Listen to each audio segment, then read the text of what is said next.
윤정아, 오빠. 너 소문 들었니? 무슨 소문? 야, 너 송태 목사님 처음이지? 그래. 송태 목사님 소문 못 들었어? 목사님 소문 들었지? 들었어? 그럼 꽃미남이라고. 야, 그게 아니라 아니, 복습을 안 하면 큰일 난단 말이야. 아 진짜 복습? 그럼. 큰일 났다. 아 이런 거 기본 아닌가 복습은? 나중 가르쳐줘, 나중 가르쳐줘. 복습 좀 있어봐. 가르쳐줘. 낮은 복습 좀 어려움이 있으실 것 같은데. 너 복습했어? 됐어? 1강 성경을 먹어라. 아잘 이강. 먹는다. 매일 기도의 자리로 들어가라. 진짜 역시 들어가고 있어. 야 분위기 좋았어. 좋다 뭐야, 여기. 그럼 상관. 삼강. 예배의 감격을 회복하라. 이야, 역시. 역시. 부럽다. 고참의 힘. 고참이 그 다음은 기억이 안 나. 그 다음 이제 배우시면 돼요, 이제. 알았어요. 예. 와 꽃미남이다.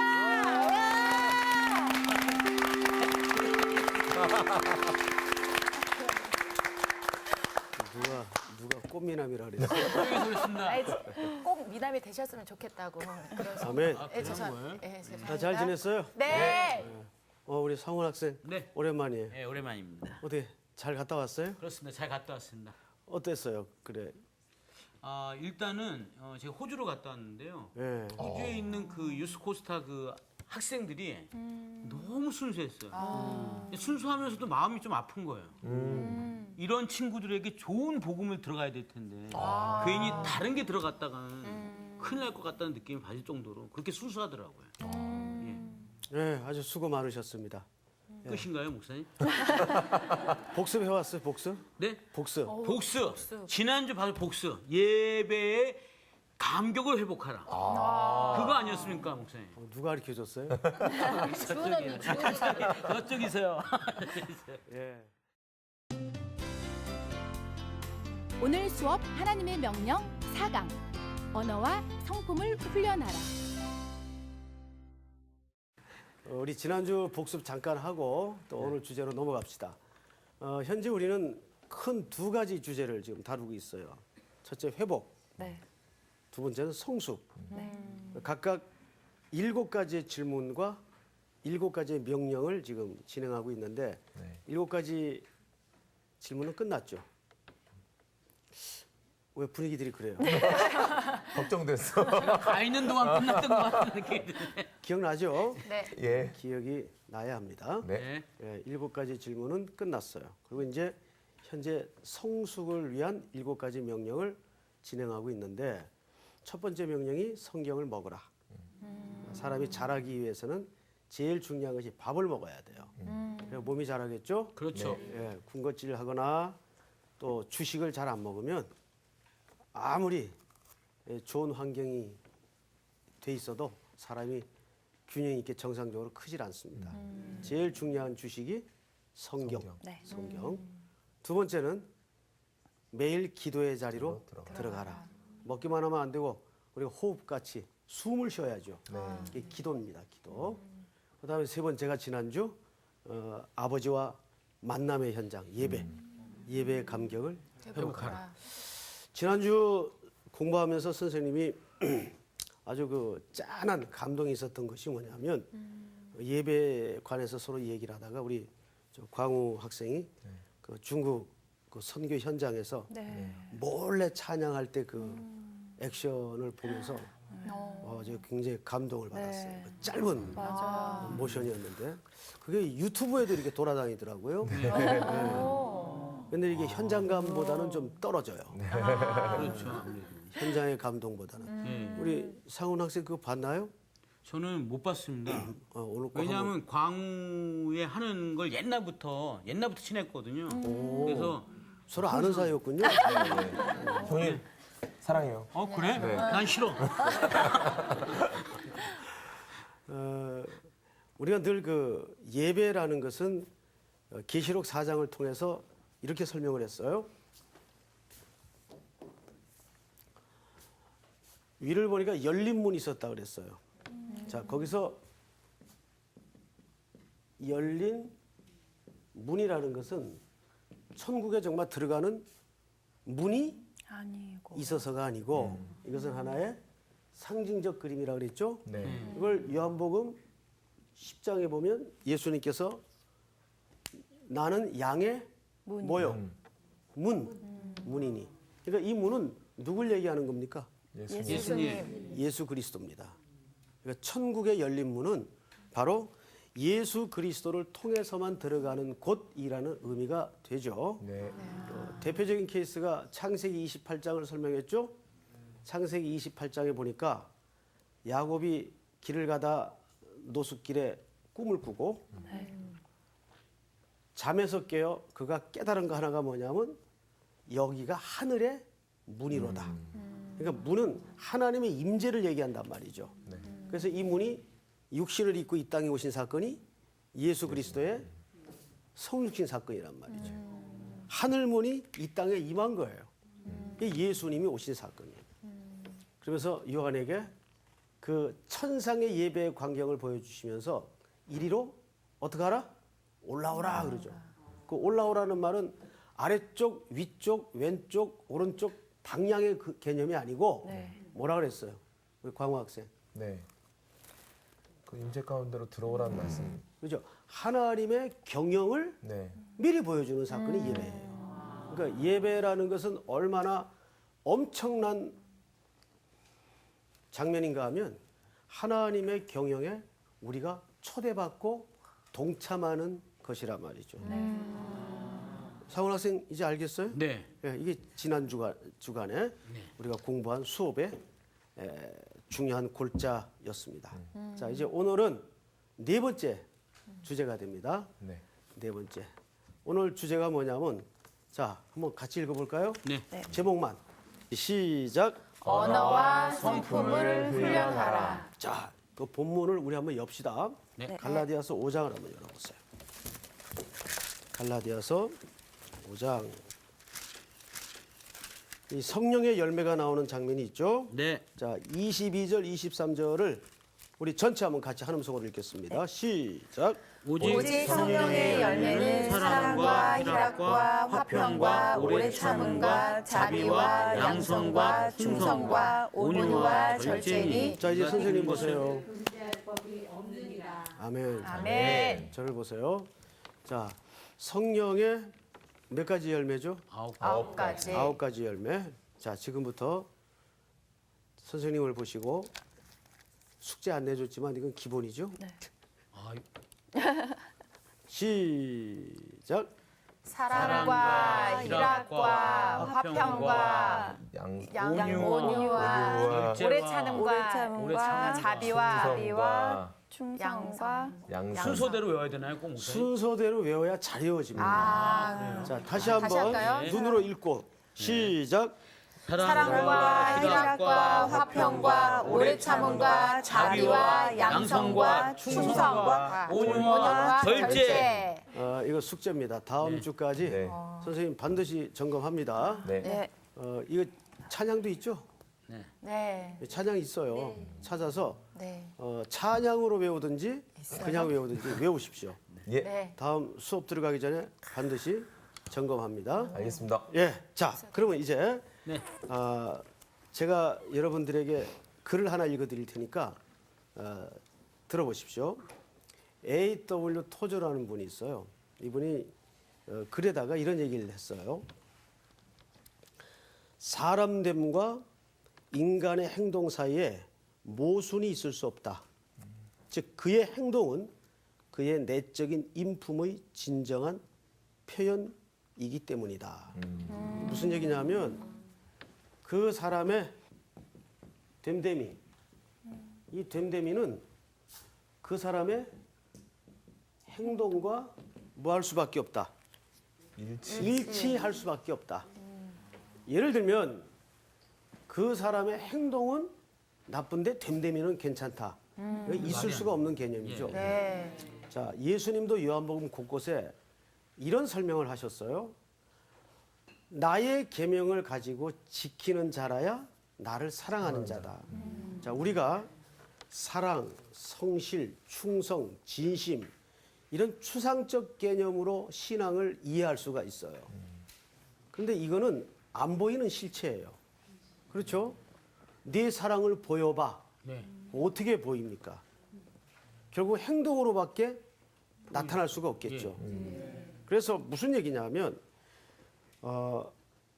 그 사람의 그 믿음이 정말 살아있는 믿음이라면 그 믿음은 반드시 뭘 틔울까요? 싹. 싹을 틔우고 줄기를 뻗어내고 잎사귀를 내겠죠. 그리고 뭘 맺죠? 열매를 맺죠. 그래서 예수님께서 거꾸로 이렇게 추적을 하셨어요. 열매로 나무를 알아보겠다. 그러니까 그 말은 열매에 초점이 있는 겁니까? 나무를 지적하는 겁니까? 나무. 그렇죠. 그 나무의 뿌리가 진짜 살아있는 뿌리고 살아있는 씨라면 열매를 날 수밖에 없다 그 말이에요. 이해가 됩니까, 여러분? 네. 그래서 우리의 믿음이 진짜냐 가짜냐는 뭘로 판가름하냐면 그 마음속에 그 생명의 씨가 살아있느냐 없느냐, 진짜냐 가짜냐는 행동으로 나타나는 걸 보면 된다 그 말이에요. 그래서 오늘은 우리가 왜 언어와 성품을 훈련해야 되는가, 이 문제를 잘 생각해 보세요. 이것을 단순히 인격적 수양으로 이해를 하면 안 돼요.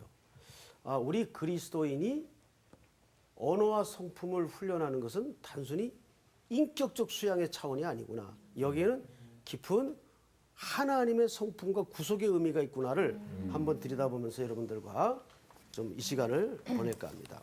자, 사람마다 기질이 있죠. 네. 기질 테스트 한번 해보셨나요, 애들 개인적으로?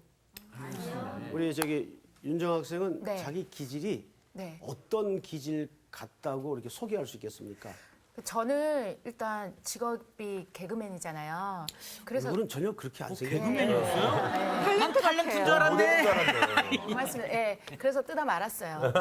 그때 저는 그래서 그런지 이렇게 사람 앞에서 이렇게 얘기하는 거에 대해서 두려움은 좀 별로 없는 것 같아요. 그러니까 사람 이렇게 어색한 걸 좀 싫어하고요. 이렇게 대화하고 사람들을 좀 즐겁게 하는 걸 좀 좋아하는 것 같아요. 이제 우리 윤정 학생은 이렇게 외향적 기질이 네. 있는 거죠, 기질이. 네. 우리 광호 학생은 자기 기질이 어떤 기질 같아요? 저는 사람들하고 어울리는 걸 좋아하는 것 같습니다. 그래서 이렇게 저 혼자 있는 것보다도 많은 사람들과 같이 있는 걸 좋아하고 또 이렇게 어떤 얘기를 들어주고 하는 것보다 더 들어주는 걸 더 좋아해서 많은 사람들이랑 아우르다 보니까 지금도 팀 활동을 하고 있고요. 네. 오케이. 우리 상훈 학생은? 저는 사실 생각보단 굉장히 감수성이 예민해서요. 약간 혼자서 생각하는 거 좀 좋아합니다. 예, 그런 시간 좋아하고요. 그리고 그 혼자서 뭔가 좀 뭐 만들고 싶어하는 그런 게 있어요. 뭐 곡이든 아니면 어떤 작품이든 아니면 어떤 저의 삶에 대한 뭐 설계든. 상당히 반전입니다.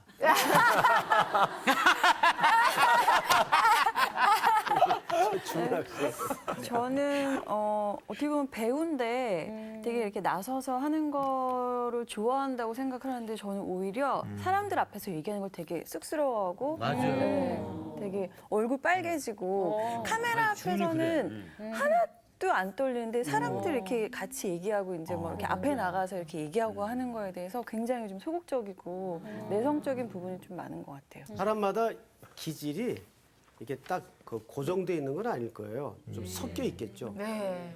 저도 굉장히 사실 내성적인 사람이에요. 그러니까 반에 이렇게 이제 여러 아이들이 있는데 없는 줄 아는 아이. 그 정도로 조용하고 말이 없고 일단 반전이에요. 반전이에요. 반전이죠. 진짜. 네. 저랑 비슷하신데.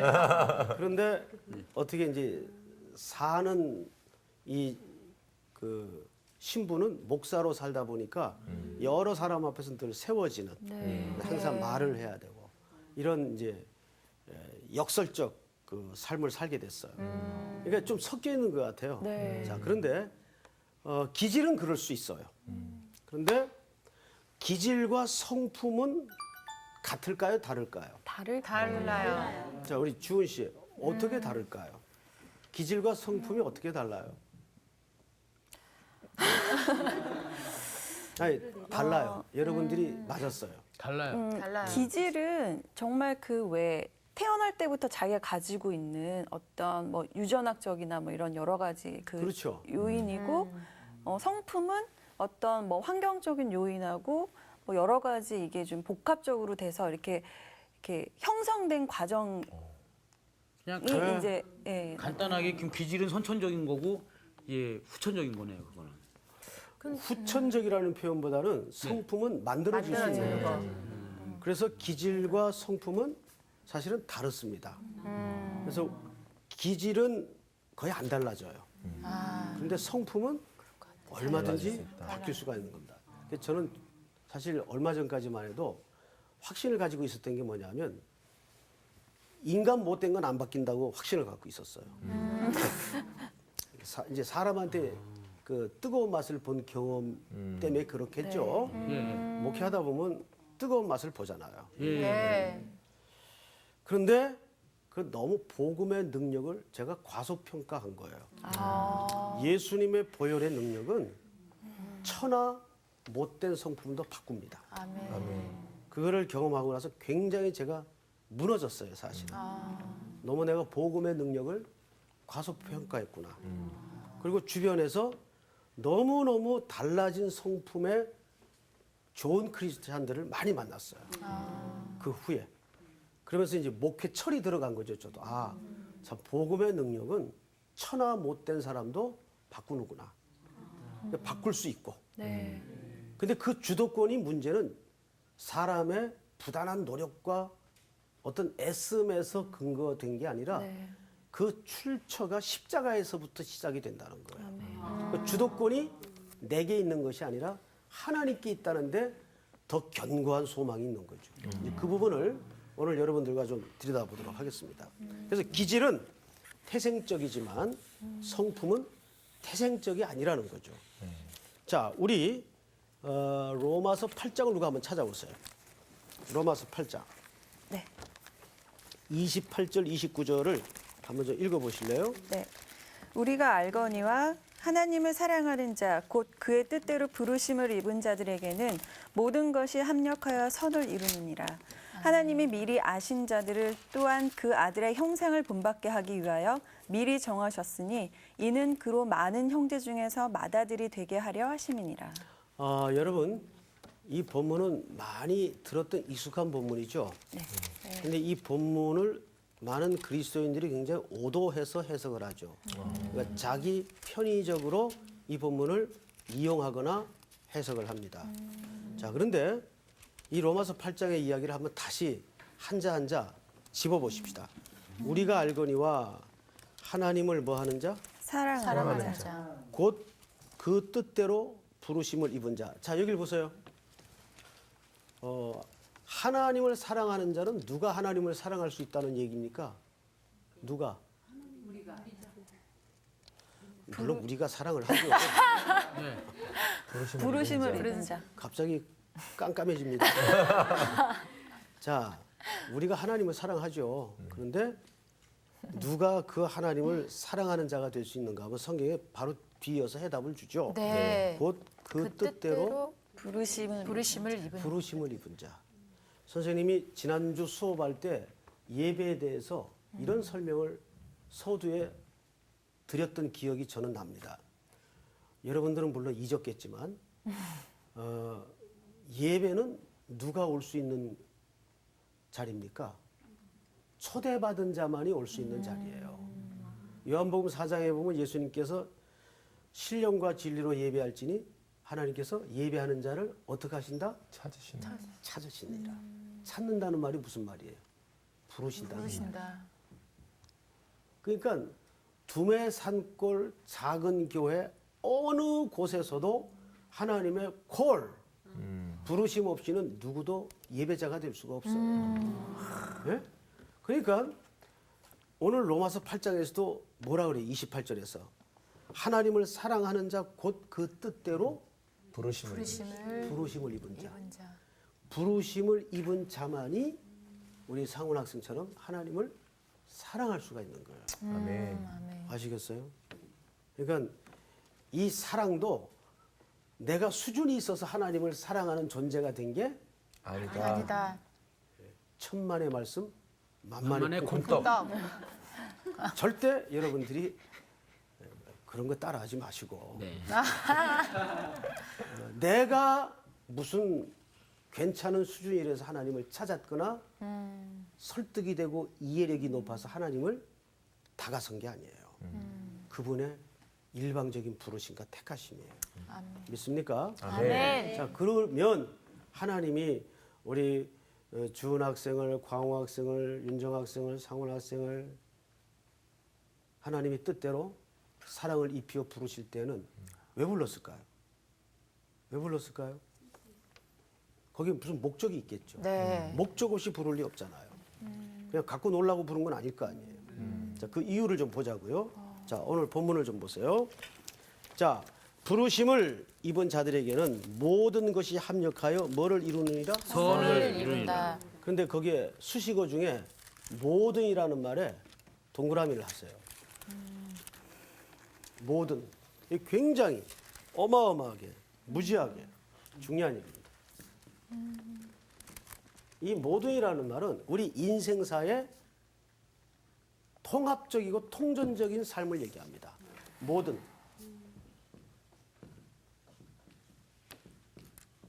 모든 일에 뭐 어떻게 되는데 그 다음에 합력하여. 합력하여. 협력하여 합력하여 뭘 이뤄요? 선을 선을 이루니라. 우리 이 말 너무 좋아하죠.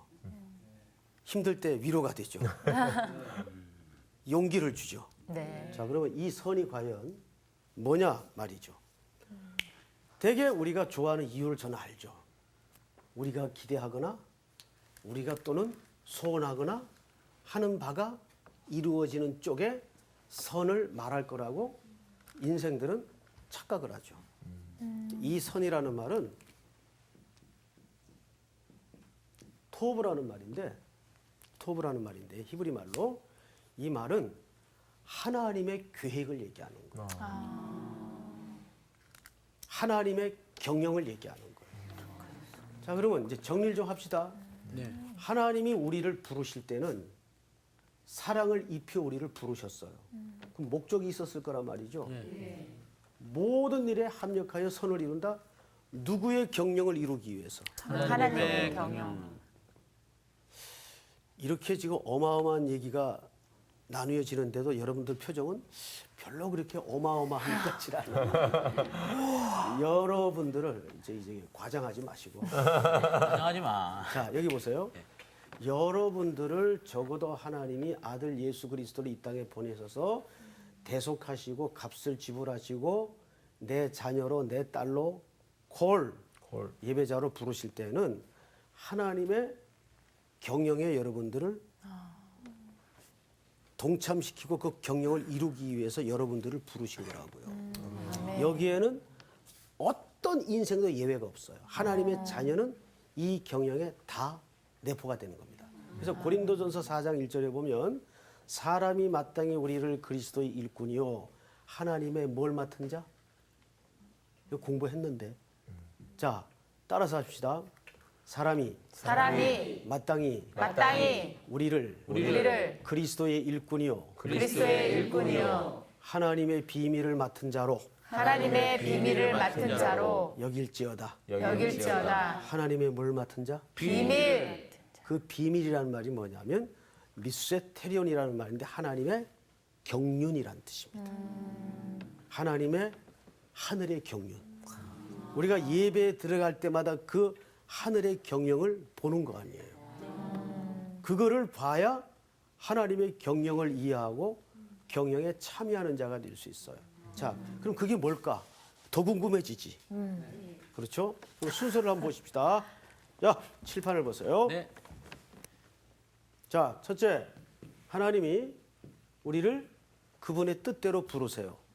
하나님의 부르심. 그래서 우리는 사랑을 입은 자가 됐어요. 맞죠? 네. 사랑을 입은 자가 됐어요. 그 여기에는 뭐가 있어? 목적이 있죠? 네. 부르신 목적이 있단 말이야. 어떤 피조물도 목적 없이 지어진 피조물이 없어요. 이 목적이 뭘까? 봤더니 하나님의 선이래요. 선. 이 선이 뭔가 봤더니 하나님의 어떤 경영에 우리를 그 경영자로 같이 부르시는 거예요. 그래서 하나님의 백성을 신명기에서 뭐라 그래요? 너희가 하나님의 기업이다 그래. 기업. 기업. 자, 이걸 토부라 그럽니다. 모든 일에 합력하여 선을 이룬다. 그래서 이제 과연 어떤 경영의 내용일까? 여러분 한번 생각을 해보세요. 나라의 대통령이 어디를 개발하기 위해서 자 우리 국민 중에 누구를 이 경영의 동역자로 동반자로 끌어들일까 찾다가 이 성서학당 클래스 학생들을 전부 국가의 경영의 멤버십으로 불렀어요. 흥분이 될까요, 안 될까요? 돼요. 그리고 그 인생은 쪽박일까요, 대박일까요? 대박입니다. 대박. 대박. 거기 경영에 참여가 안 된 사람은 어떻게 될까요? 쪽박입니다.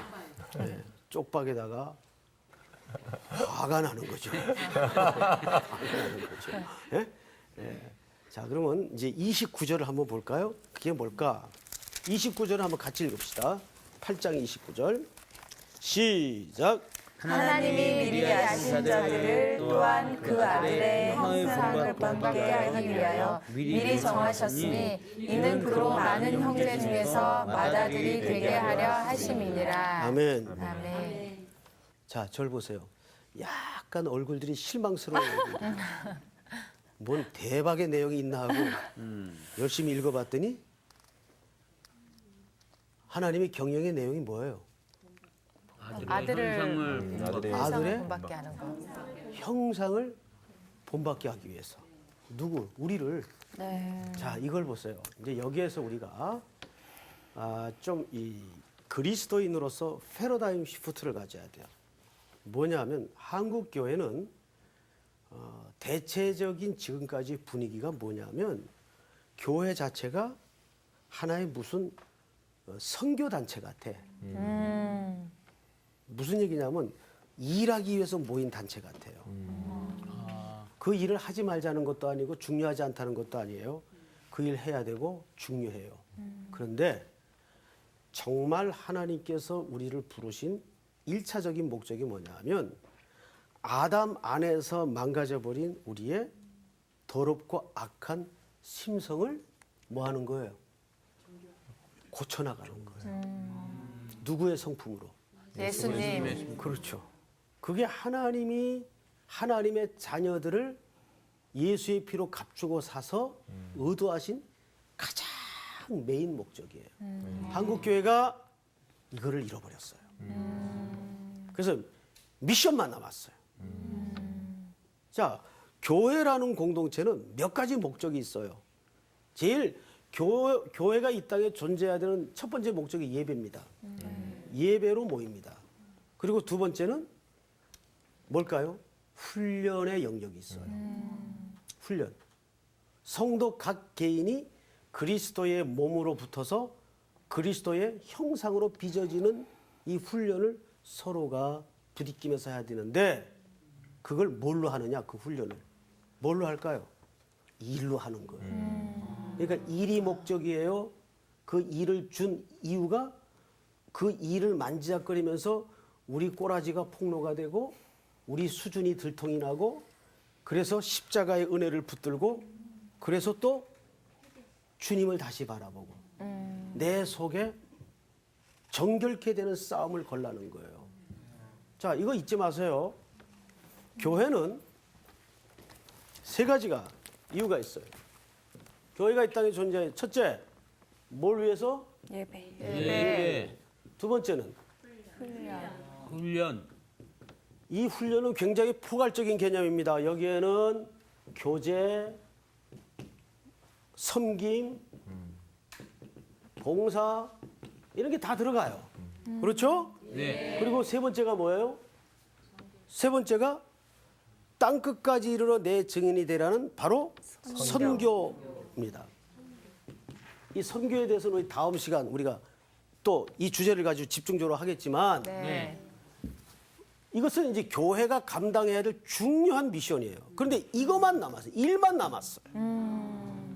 이 일을 주신 이유가 뭐예요? 이걸 함으로써 우리는 여기에서 우리가 얼마나 저걸 감당할 수 없는 죄덩어리고 자, 기독교의 제일 최대의 적이 뭔지 아세요?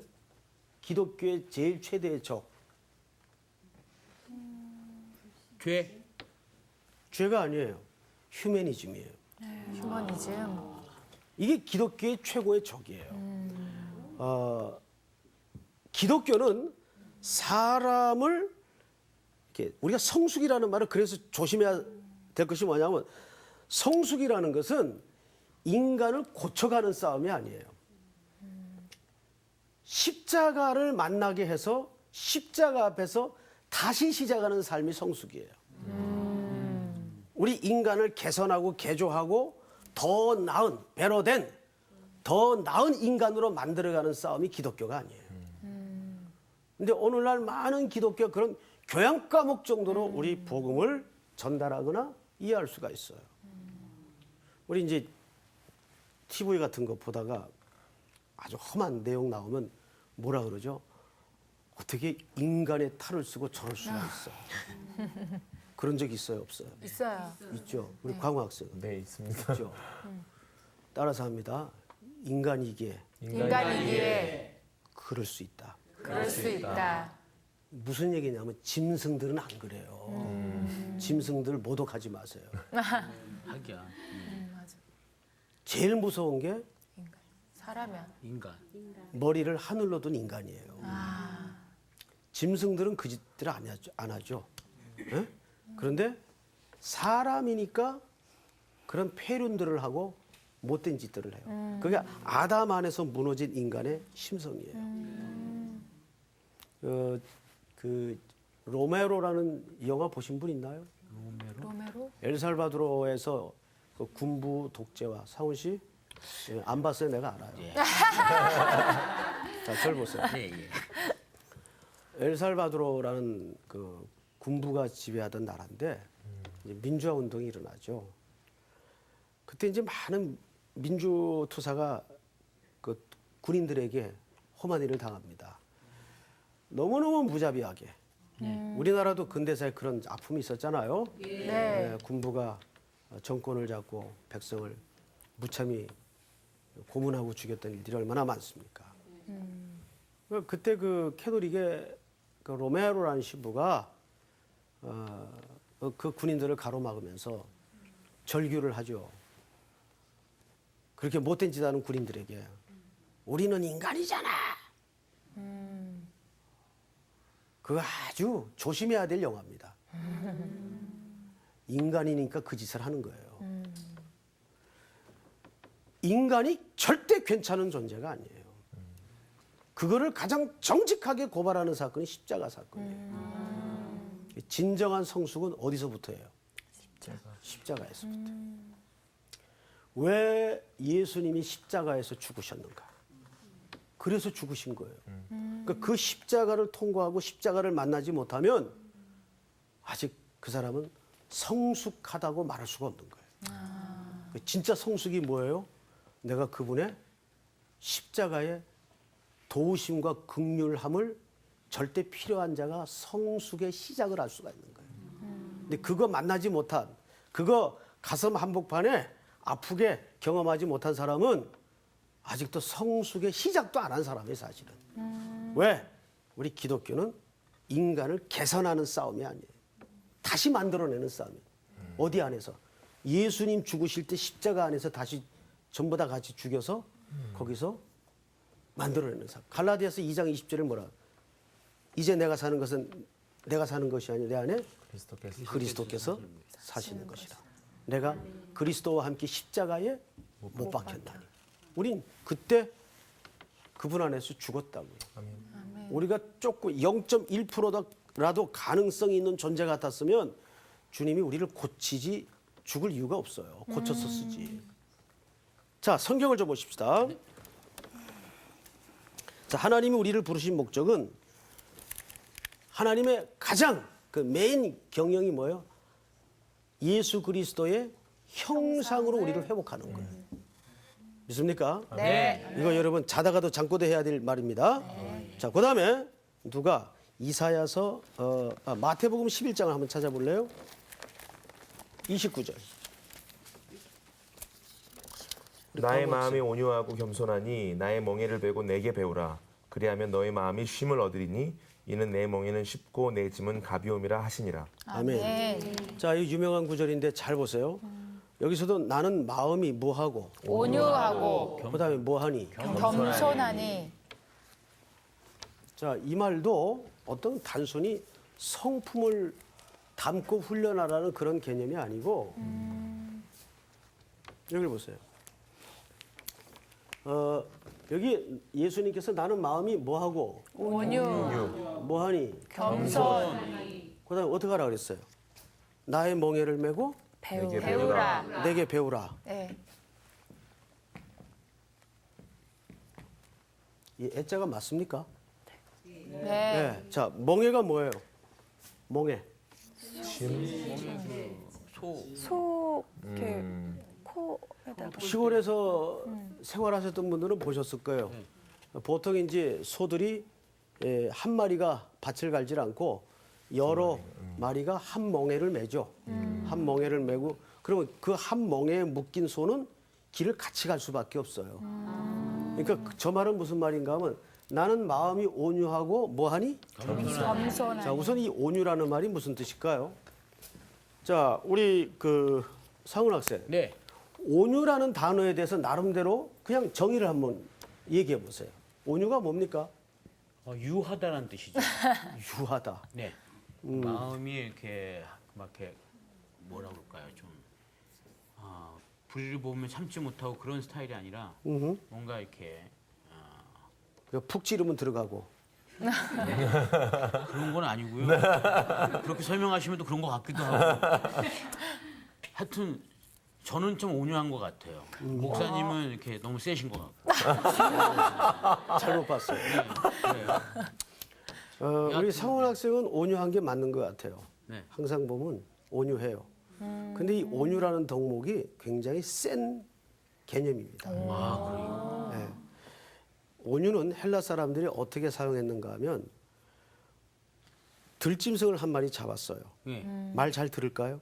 안 듣죠. 안 듣죠. 그래서 조련사한테 데려가서 3개월간 잘 훈련 좀 시켜주십시오. 그래서 3개월간 명조련사에게 붙들려 가지고 이 들짐승이 훈련을 잘 받았어요. 3개월 주인이 찾아왔네요. 네. 자, 어떻게 훈련이 잘 됐습니까? 자, 보십시오. 자, 메리. 그 이름이 이제 메리예요.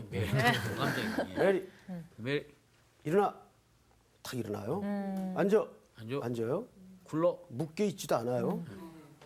자, 그리고 탁 고기를 던져주면서 뛰어가서 저거 가지고 와. 그런데 먹지 않고 그대로 가지고 와요. 기다려. 지금 허기져 있는데도.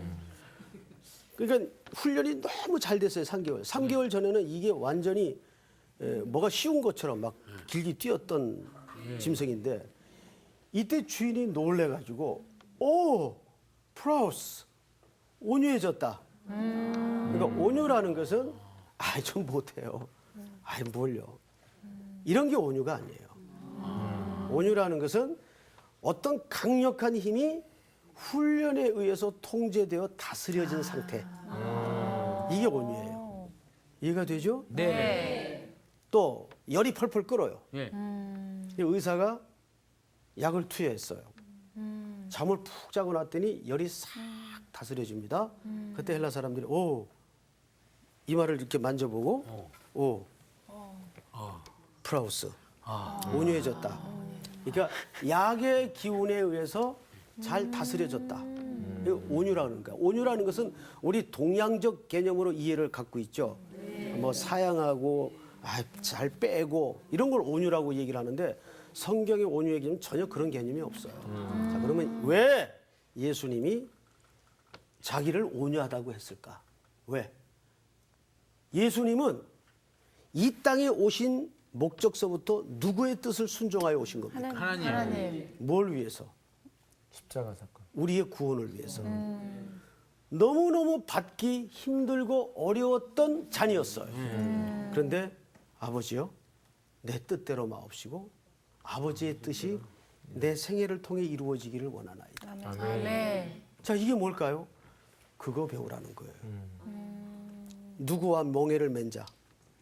예수님. 지금 여러분들이 누구와 멍에를 맨 자입니까? 예수님. 예수님과 멍에를 지금 같이 맨 자예요. 십자가의 구속의 은혜를 입은 자는 예수님과 이미 같이 멍에를 맨 자예요. 그래서 우리가 전 인생을 통해서 한 가지 명심해야 될 것은 성품은 먼저 말 곱게 하고 매너 좋고 이것도 내포를 하지만 더 중요한 것은 가치의 변화입니다. 내가 하나님의 거대한 목적에 얼마나 순복하는 싸움을 순종하여 가고 있는가. 이게 하나님의 성품이에요. 아멘. 예수님의 전 인생이 사실은 그 싸움이었어요. 믿습니까? 네. 그래서 예수님이 마태복음 11장에서 나는 온유하고 겸손하니 나의 멍에를 메고 내게 내게 배우라. 뭘 배우라는 거예요, 그러면? 온유. 그분의 그 온유한 성품. 아버지의 뜻을 내 생애 속에 실현하면서 내 뜻을 내려놓는 싸움. 이걸 배우라는 거예요. 그게 하나님의 성품이에요. 그게 예수님의 성품이에요. 아멘. 아멘. 아멘. 자, 오늘 공부는 여기서 끝. 네, 끝. 감사합니다. 갑자기 끝. 우리 선생님. 그러고 보니까 나는 그러면 결국은 온유한 게 아니네. 나는 내가 온유하다고 생각했거든. 아니 좀 오늘 온유해지신 것 같아요 선생님한테. 그래? 네. 급 온유해지신 것 아, 같아요. 확실히 온유해진 것 같아. 하나님한테도 온유해져야 될 텐데. 아멘. 아, 그래, 제발. 정말. 예.